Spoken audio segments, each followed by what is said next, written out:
a code of virtues and morality.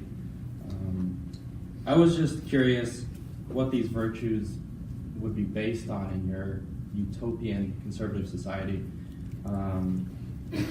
Who would enforce them, and how do we ensure that they don't turn into the social virtues of the racist Democrats and the Nazis?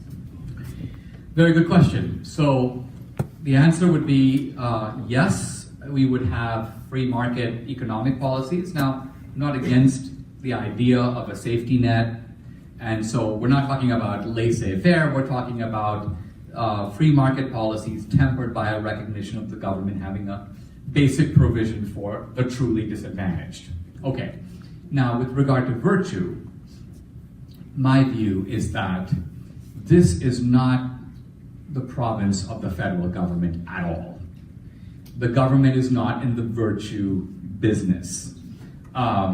This is not to say that at local levels, communities can't have community standards of all kinds. In fact, Hayek uses the phrase, a framework of competing utopias. His idea being that you can have 100 different communities all experimenting with different ways of life.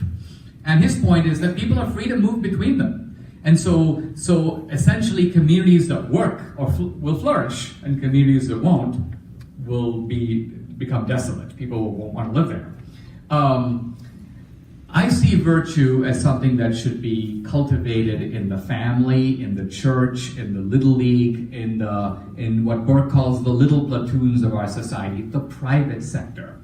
So in this way, I'm not arguing for an incompatible position of laissez-faire in economics and rigorous state control of social policy. No, I'm actually arguing for a relatively libertarian position on both, with virtue decentralized.